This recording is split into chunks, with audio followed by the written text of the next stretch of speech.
Good morning, class. Please stand up, everybody, and we have a prayer, okay? Please bow our head and let's start. Thanks our Lord, Amen. Class, before you sit down, please put a piece of paper under your chair and also arrange your own chair, okay? Thank you. Class, who is your secretary of your class? Jamaica. Jamaica, how many absence for today? Very good. Perfect attendance and no one's absence. How are you today, class?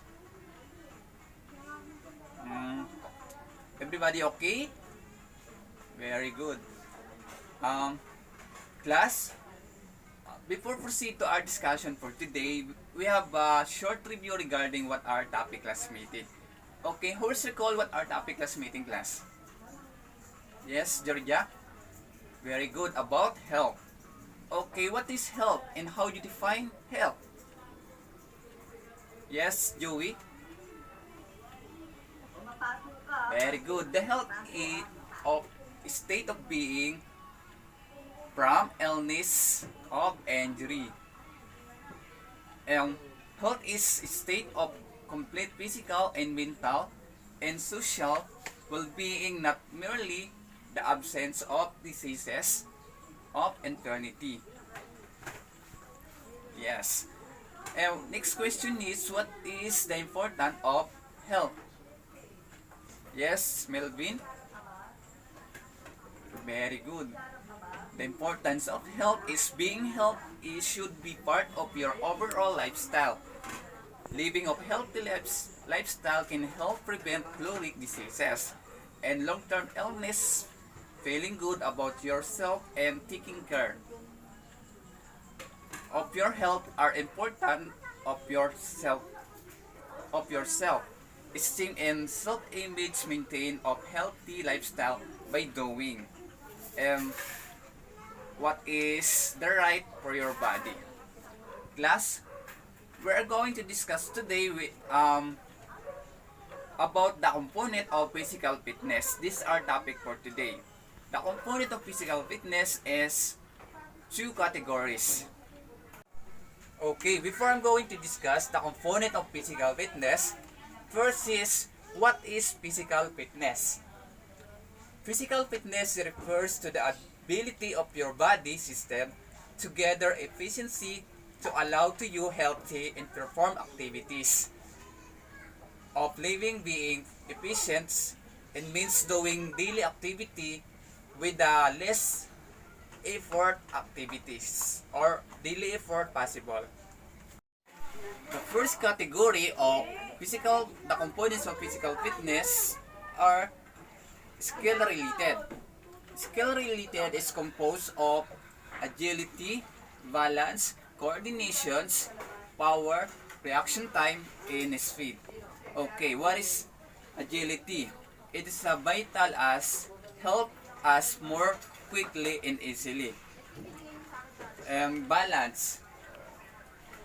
It helps stay and steady prevent us from getting injured.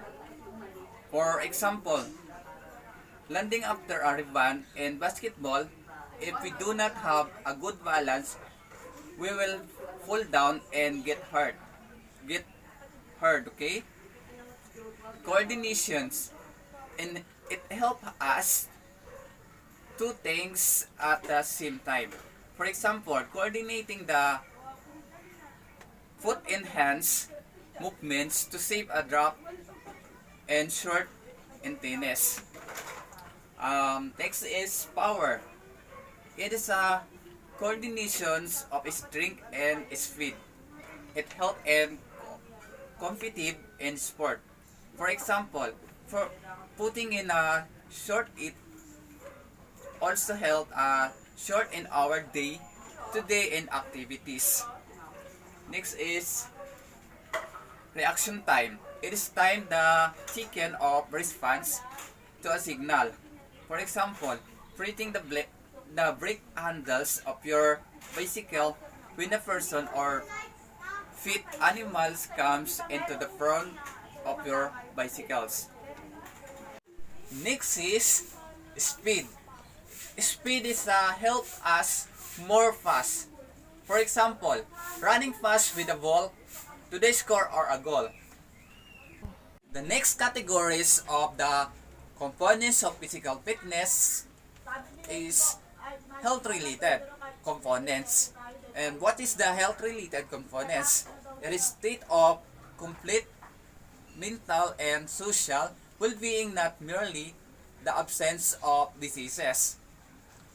It is composed of cardiorespiratory endurance, muscular strength, muscular endurance, flexibility, and the last is body compositions. Okay, what is the cardiorespiratory endurance?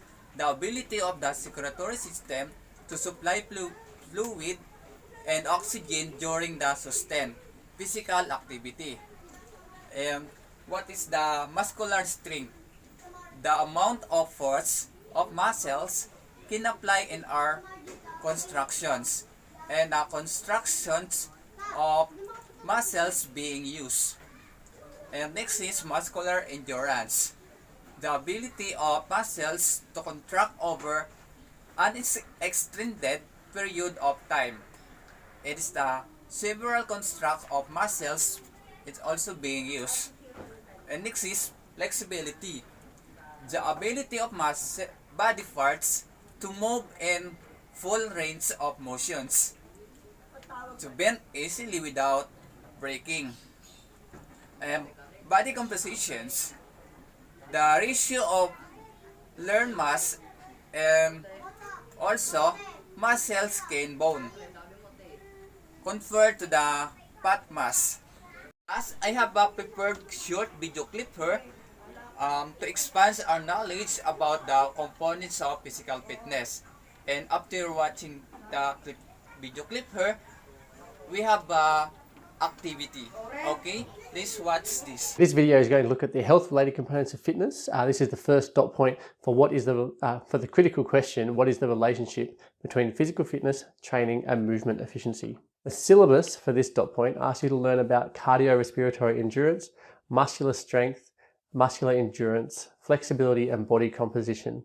You'll learn too, to go along with this, ask you to analyze a relationship between physical fitness and movement efficiency, and you're going to do that by considering the question: to what degree is fitness a predictor of performance? You also have to learn to measure and analyze a range of both health-related and skill-related components of physical fitness, and you also need to think critically about the purpose and benefits of testing physical fitness. Okay, so the health-related components of fitness are essentially going to be the foundational components of fitness. These are the ones that are going to form the basis for any kind of training for any sport to get the athlete ready to go, normally focused on in the pre-season. Cardiorespiratory endurance is also known as cardiovascular endurance or as aerobic fitness. This refers to the body's ability to maintain movement for an extended period of time. It is essentially your heart, lungs, blood vessels, and your muscles all working together to absorb, deliver, and utilize oxygen in the production of energy, which enables you to move. So in other words, this is how well the cardiorespiratory system works, which you learned about in the last critical question. The cardiorespiratory endurance is all about delaying fatigue. It allows for a higher intensity to be maintained for longer when it comes to performance. When you try and measure cardiorespiratory endurance, you're going to try and use something like a beep test, or you might do a VO2 max test. When we come to muscular strength is the maximal amount of force that a muscle can produce in one contraction. Okay, so don't get it confused with muscular endurance. Muscular strength is one contraction and it's a maximal contraction. Greater strength means less effort is needed in order to produce particular movements and to produce a given amount of force. So that obviously is beneficial in performance because you are perceiving to be exerting yourself at a lower rate. So a rate of perceived effort relates closely to fatigue, and so muscular strength improves movement efficiency by delaying fatigue. It can also improve technique and reduce the chances of injury to the athlete. Muscular strength is measured by doing a 1 RM or repetition maximum, or you can use a dynamometer to do some testing. Muscular endurance, on the other hand, is a muscle's or a group of muscles' ability to repeat a specific movement over and over again. Muscular endurance is tested using how many times an athlete can perform a specific movement in a set time. So for example, you might do push-ups or sit-ups. How many can you do in 1 minute? Muscular endurance improves your body's movement efficiency because it helps to delay fatigue, particularly the fatigue that's that burning fatigue in the anaerobic system, particularly the lactic acid buildup. So if you have good muscular endurance, that lactic acid buildup takes longer to happen, and that allows you to maintain good posture, good technique for a longer period of time. Muscular endurance is tested using a range of different tests, but essentially you're going to ask the athlete to do as many of something as they can in 1 minute or until they reach fatigue, whether that be something like push-ups or sit-ups, and those tests are often specific to a muscle or muscle groups. When it comes to flexibility, flexibility is the range of motion or movement at your joints and refers to your body's ability to move freely. Flexibility is joint and or muscle group specific. So if you're flexible at your shoulder, that doesn't mean that you're going to be flexible at your hip. Flexibility helps to prevent injuries. It is going to improve your posture. It's going to decrease back pain, maintain healthy joints, and improve balance during movement. This results in improved movement efficiency through better biomechanical movement. So in order to measure flexibility, you might use something like a sit and reach test, but as I said, each test will be specific to the joint. Body composition is the different tissue types that make up a person's body and usually focuses on a person's percentage body fat, but can be used to determine bone, muscle, and water composition percentages as well. Now, body composition is sport specific as well. Less fat means that you have less weight to move around, allowing you to move for longer periods, such as a marathon, or allows you to accelerate faster in things like the 100-meter sprint or in football. However, you might want a larger body mass because that means you're harder to move. And so things like wrestlers, so sumo wrestlers or NFL blockers, for example, they want to be quite large so that the other person has to exert more force in order to move them. Ideal body composition is going to be specific to the sport and can improve movement efficiency as per the examples. Just the critical question, what is the relationship between physical fitness, training, and movement efficiency? Now, your syllabus for this dot point asks you to learn about power, speed, agility, coordination, balance, and reaction time. Your learn to is the same as it was for the health-related components of fitness, and that asks you to learn to analyze the relationship between physical fitness and movement efficiency by considering the question, to what degree is fitness a predictor of performance? It asks you to learn to measure and analyze a range of both health and skill-related components of physical fitness, and also to think critically about the purpose and benefits of testing physical fitness. So the skill-related components are generally sport-specific and relate to the development of skill and their execution in performance. The first one is speed. Speed is the rate at which something moves measured by distance that the object travels divided by the time it took to travel, and is usually measured as meters per second or in kilometers per hour, depending on how fast the object is moving and how far they're moving. Speed is beneficial for performance, especially in any kind of race, such as a 100-meter sprint or in a 50-meter sprint for swimming. But it uses a lot of energy and therefore causes fatigue quite quickly. Speed in specific areas can also be very useful for performance, such as fast feet in football can help the athlete to deceive their opponent or to take the ball off them. Speed is tested using normally sprint tests, such as the 20-meter sprint. We now move to power. Power is defined as an amount of work done in a particular time, and maximal power is directly affected by maximal strength. It is essentially strength at speed. Power is the key to good acceleration, and so is required in many sports for good performance. Power uses large amounts of energy and so is not efficient for extended durations, but is efficient if the sport is time dependent, such as in a race. Power can be tested by doing things like a standing long jump or a seated throw. Reaction time is the speed at which an athlete responds to an external stimulus. This helps performance in races or when an athlete needs to respond to their opponent's movements quickly. Reaction time does not really relate to movement efficiency very much at all. And to test it, you might do something like the ruler drop test, which I'm sure you might be familiar with. Balance is the athlete's ability to stay in control of their body's position. Now, this can be static balance when the athlete is not moving, or it can be dynamic balance when the athlete is moving. Balance is required to both cause movement and prevent it. Thus, it is vital for movement efficiency. Balance helps with the biomechanics of movement, and the way that you test for balance is to do something like a stalk test for static balance, or you might do a t-test for the dynamic balance. Now, the reason I went through all those out of order slightly is because they all come together when it comes to agility. Agility is a combination of speed, power, balance, and reaction time. It is a rapid, whole body movement with change of velocity or direction in response to a stimulus. Now, some textbooks you'll find are actually missing that last bit of response to a stimulus, but the technical definition includes that response to a stimulus. In sport, the stimulus is normally an opponent or an object that is moving, and the athlete has to respond to that. So it might be that a defender comes up and they need to step sideways, or they might need to shield a ball or something like that. Agility contributes to movement efficiency because the ability to change direction at speed and not fall over helps to conserve energy and improve performance. It is hard to test because you need an unknown stimulus. If the athlete knows what's going to happen, then that's not an actual agility test. Often it uses video analysis, and so it's very difficult to do. Next is coordination. Coordination is the body's ability to perform smooth and efficient movements. Good coordination requires the athlete to combine multiple movements into a single movement that is fluid and achieves the intended goal. So it is not just hand-eye or hand-foot coordination. We're talking about a whole body movement type thing.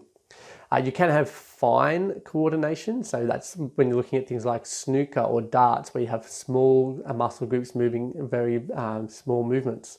Or they can be gross coordination, when we're talking about running or jumping, where you have large muscle groups working to produce this movement. Coordination is very connected to movement efficiency. Some people will say it's actually pretty much the same thing. But the better coordinated person is, the better their movement efficiency will be due to their better biomechanics. Okay? An example of a way to test coordination would be ball toss. That would test for hand-eye coordination. A whole body coordination is much harder because you need to focus on the fluency and the fluidity of the movement, the whole smoothness, or whether it's jerky. The more jerky, the less coordinated the person is. Okay class, before I'm going to make an activity, we have a question regarding our topic for today. How do you know if you are physically fit? Yes, Angela? Very good. To be physically fit, you should have aerobic cardiovascular endurance, with the ability of your heart and lungs to supply oxygen during sustained physical activity. In class, this is our activity for today.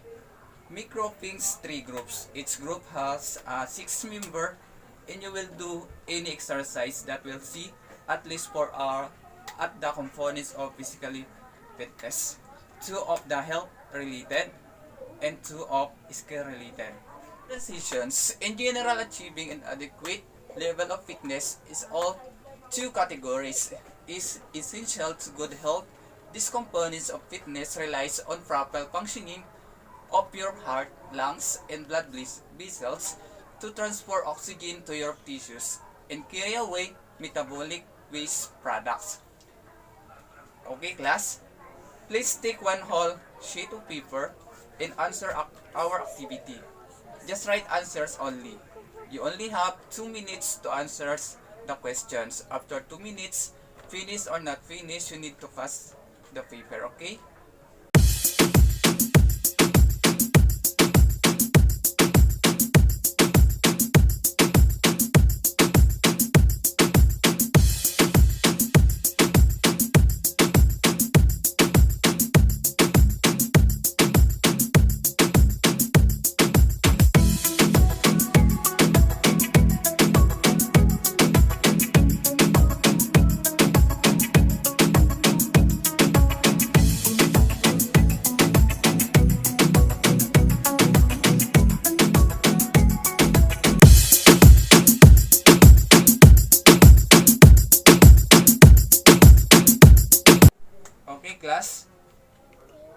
you have a questions regarding what our topic for today or clarifications?